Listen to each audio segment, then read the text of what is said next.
Open training. Open training agar dapat memenuhi kualifikasi yang telah ditetapkan. Kemudian selain bahan atau material, metode, mesin, man, juga ada lingkungan, environment. Lingkungan ini yang perlu diperhatikan secara garis besar, ada gedung produksi atau gedung pengolahan yang tata caranya, kemudian lingkungannya, kemudian kondisinya, situasinya itu diatur dalam CPOB, teman-teman. Lingkungan ini, gedung produksi ini perlu diperhatikan sebelum kita melakukan formulasi sediaan.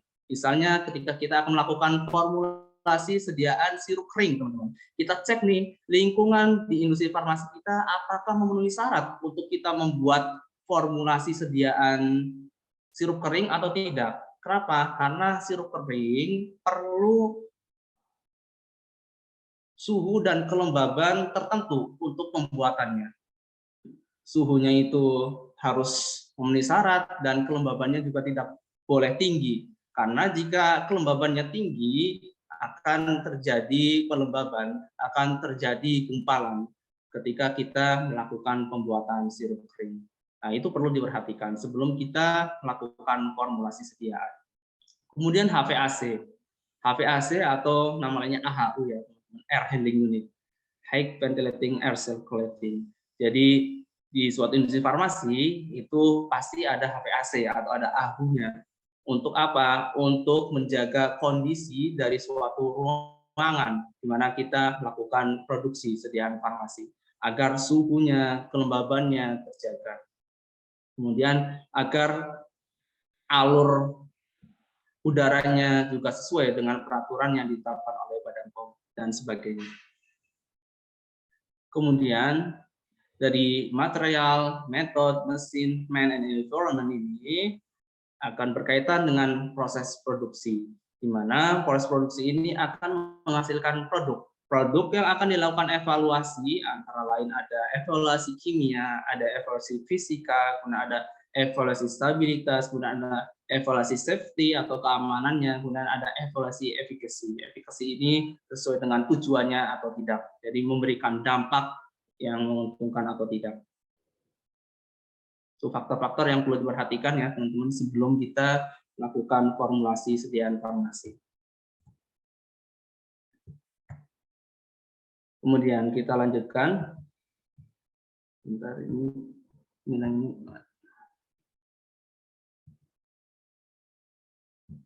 mohon maaf Kak, ya, Bu. ini tadi sudah dikasih link yang sudah bagus, yang sudah di-upgrade. Oh, baik, Bu.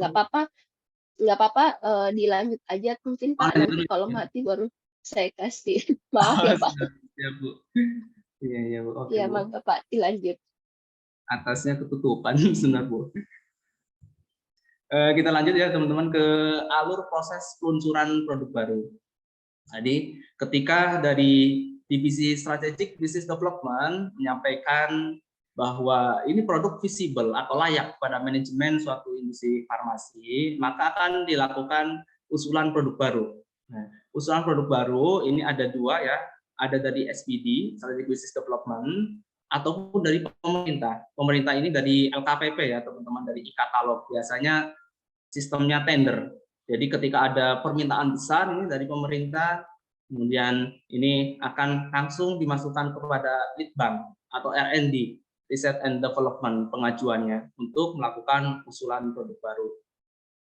Setelah suatu formulasi sediaan farmasi atau produk yang ada di pasaran itu dinilai layak untuk dikembangkan sediaannya, maka dari SPD akan menyampaikan kepada Litbang, Divisi Penelitian dan Pengembangan, atau divisi R&D, Research and Development, di mana nanti Litbang ini akan berkoordinasi dengan divisi pengadaan untuk mengadakan bahan baku obat, kemudian bahan penolongnya, dan sebagainya. Juga akan berkoordinasi dengan divisi penyimpanan terkait dengan penyimpanannya, apakah perlu disimpan di suhu ruang, atau suhu dingin, atau suhu freezer, dan sebagainya. Kemudian dari Litbang atau R&D ini nanti akan melakukan berbagai macam proses, teman-teman. Dari mulai nanti trial ini ada berbagai macam tahapan juga ya, teman-teman. ada namanya trial skala lab, itu biasanya dilakukan secara manual dalam jumlah kecil, biasanya sekitar 100 gram, 200 gram, 300 gram. Kemudian dilanjutkan ke trial skala mesin atau scale up lab. Jadi scale up lab itu biasanya 10 kali dari trial skala manual, teman-teman. Dilakukan scale up ke skala mesin atau scale up skala lab besar, kemudian setelah rilis semua hasil pengujian dilanjutkan ke pilot project. Di scale up ke skala pilot dengan jumlah atau kapasitas 1/10 dari kapasitas produksi komersil, teman-teman. Dan dilakukan 3 batch untuk nantinya diregistrasikan ke Badan POM untuk produk-produk farmasi ya, teman-teman, obat dan sebagainya. Nah, untuk produk-produk alat kesehatan dan PKRT itu nantinya akan diregistrasikan ke Kementerian Kesehatan. Jadi jalurnya berbeda ya, teman-teman. Untuk alat kesehatan dan PKRT itu juga masih masuk ke domainnya farmasi. Jadi kita harus tahu juga, harus memahami alur registrasinya kemana. Nah, untuk registrasi yang obat, kemudian obat tradisional, itu ke Badan POM, Badan Pengawas Obat dan Makanan. Kemudian setelah adanya approval dari Badan POM dengan keluarnya persetujuan izin edar atau nomor izin edar, itu dari divisi Litbang akan menyampaikan ke divisi produksi dan divisi P4 atau PPAC, teman-teman, Production Planning and Inventory Control, untuk melakukan penyiapan produksi. Nah, nanti dari P4 atau PPAC atau SCM ya nama lainnya, kadang di beberapa industri ini berbeda-beda penamaannya. SCM Supply Chain Management, PPAC Production Planning and Inventory Control, ini nanti akan berkoordinasi dengan divisi produksi untuk melakukan produksi produk yang sudah diregistrasikan di Badan POM ataupun di Kementerian Kesehatan. Kemudian dari divisi produksi akan melakukan proses pengolahan produksi sehingga menghasilkan produk jadi, dan akan dilakukan kontrol kualitas, baik itu secara inline proses oleh quality control dan pada saat produk sudah jadi yang disimpan di gudang logistik produk jadi, yang akan dicek oleh quality assurance atau pemastian mutu. Setelah dari quality control dan pemastian mutu nyatakan hasilnya sesuai dengan spesifikasi atau parameter yang ditetapkan, maka akan dilakukan distribusi. Distribusi ini dijual melalui distributor. Jadi untuk produk farmasi ini dari industri farmasi tidak boleh menjualnya secara langsung ya, teman-teman, harus melewati distributor. Oke. Kemudian ada beberapa tipe formula dalam produksi sediaan farmasi di industri, teman-teman. Yang pertama ada namanya formula produk baru. Formula produk baru ini dibagi menjadi 2 jenis, teman-teman. Ada namanya original product atau produk original atau produk asli, dan yang kedua namanya copy product atau biasanya disebut dengan produk mitu atau produk generik, teman-teman. Nah, untuk produk yang original atau yang asli ini produk baru yang benar-benar baru, teman-teman, yang belum ada di pasaran sama sekali. Jadi kita meneliti dari awal. Itu batas waktunya sekitar 10 sampai 20 tahun paling cepat, teman-teman. Ada yang sampai 50 sampai 70 tahun untuk meneliti produk baru, untuk mencari senyawa kimia murni baru itu sangat susah, teman-teman. Nah, itu original produk di Indonesia. Untuk senyawa kimia murni sepertinya belum ada, teman-teman. Mungkin ada gitu ya, tapi untuk sampai saat ini saya belum pernah menemukan adanya produk senyawa murni di Indonesia yang dijual secara komersil. Ini biasanya di negara-negara Eropa dan Amerika yang menghasilkan original produk. Dan original produk ini nantinya akan dipatenkan, teman-teman. Kalau di Indonesia dihaki ya, hak kekayaan intelektual, hak atas kekayaan intelektual. Nah, di haki ini masa patennya sekitar 20 tahun. Nah, setelah 20 tahun, maka industri farmasi lain boleh meniru produk original boleh meniru dengan nama copy product atau me too product, teman-teman. Nah, untuk copy product ini biasanya batas waktu penelitiannya sekitar 5 tahun, 2 sampai 5 tahun, gitu teman-teman. Jadi yang punya paten itu original produknya, contohnya Panadol ya teman-teman. Panadol dari GlaxoSmithKline ya teman-teman. Si Panadol ini telah dipatenkan dengan penemu paracetamol awal, kemudian setelah 20 tahun baru berbondong-bondong industri farmasi melakukan copy produk, termasuk yang ada di Indonesia dengan nama yang lain seperti ada Paramek, kemudian ada paracetamol yang generik, kemudian ada produk-produk paracetamol lain gitu ya, ada Neozet dan sebagainya. Kemudian ada tipe formula reformulasi, teman-teman. Yang kedua ya, ini produk baru sudah kita bahas.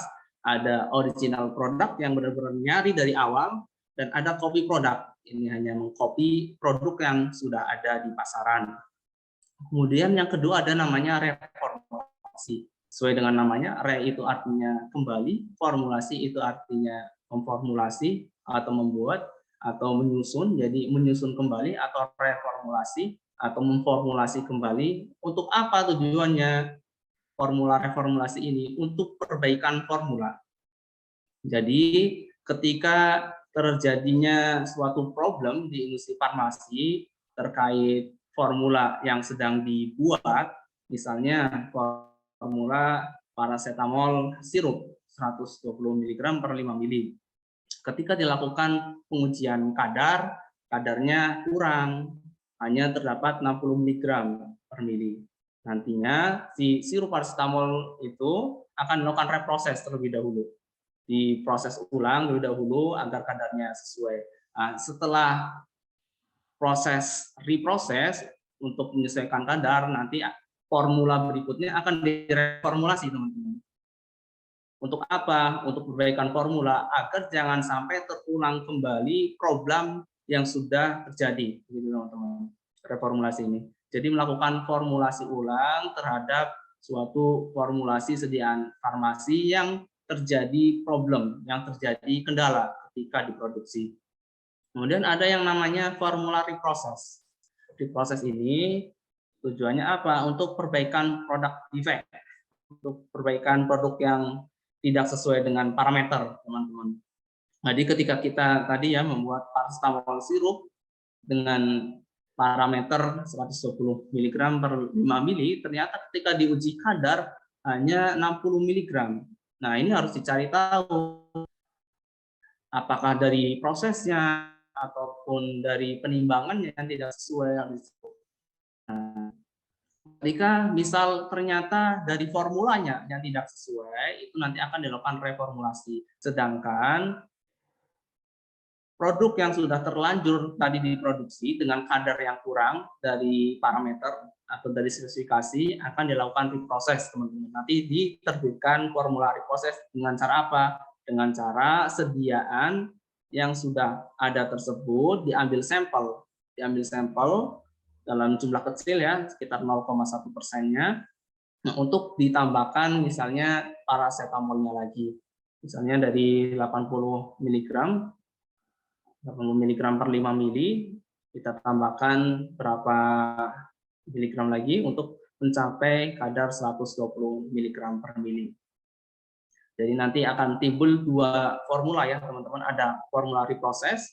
Formula reproses ini untuk perbaikan formula yang rusak, yang sudah terlanjur diproduksi. Nantinya setelah proses ini selesai akan timbul formula baru yang disebut dengan reformulasi. Untuk apa? Untuk menghindari jangan sampai terjadi kejadian yang berulang.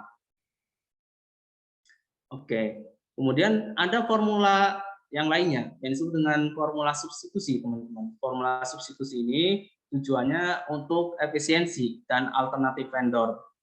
Di mana misalnya ya, kita beli paracetamol 1 kilo seharga $10.000 ke Jerman. Kemudian kita ingin melakukan efisiensi, teman-teman. Kita cari source lain, misalnya kita nyari dari China atau India. dengan harga yang lebih murah. Dari China atau India ini harganya lebih murah, misalnya $8.000 per kilogram. Kita bisa berhemat sekitar 2.000 US dollar ya per kilogram. Nah, ketika kita akan melakukan perubahan formula dari bahan baku yang berasal dari Jerman ke bahan baku yang dari Cina, itu kita perlu melakukan trial formula substitusi. Jadi diganti bahan bakunya yang dari Jerman menjadi dari China, apakah menghasilkan produk yang sama dengan spesifikasi yang ditetapkan.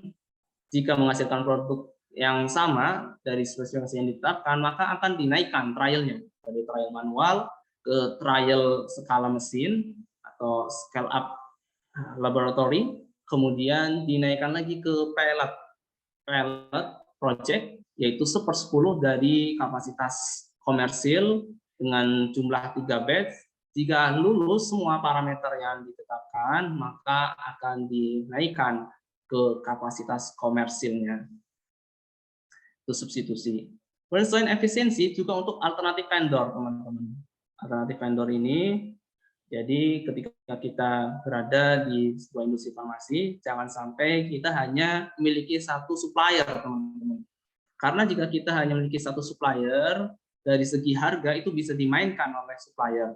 Kemudian dari segi pasokan, juga ketika supplier tersebut tidak bisa memasok karena lockdown ya, China saat ini ada lockdown lagi di beberapa tempat. Ketika kita hanya mengambil bahan baku dari China atau hanya dari India, maka kita tidak bisa memproduksi, teman-teman. Oleh karena itu, substitusi ini berfungsi salah satunya juga sebagai alternatif vendor. Jadi ketika China tidak bisa memasok, kita ada alternatif dari India, kemudian kita ada alternatif dari negara lain. Dan formulanya disebut dengan formula substitusi. Ini udah mau mati lagi ya, Bu Nur. Oke, kita lanjut ya, teman-teman. Kemudian ini Bisa detail. kirimkan link barunya, Pak. Oh, baik, Bu. Ini langsung ke link baru atau nunggu mati dulu, Bu? Terserah Bapak aja. Gimana? Mau mati? Keluar aja kalau gitu, biar nggak Oh ke iya. ini. Kita pindah ke link baru aja ya, teman-teman ya. Ini link barunya Iya, belum dikirim, Bu? iya. Saya kirim sekarang, Pak. Oh, baik-baik. Ya. Kita pindah ke link yang baru ya, teman-teman ya. Ya, terima kasih, Bu Mohon Nurul. maaf semua. Ya, Bu.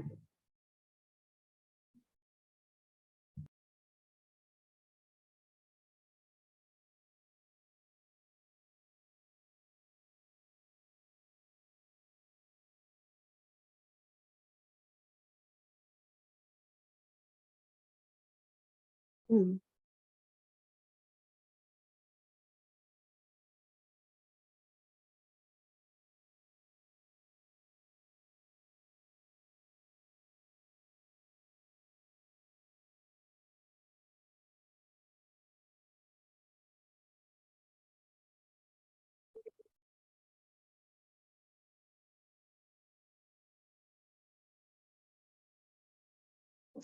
Hmm.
Kenapa begini?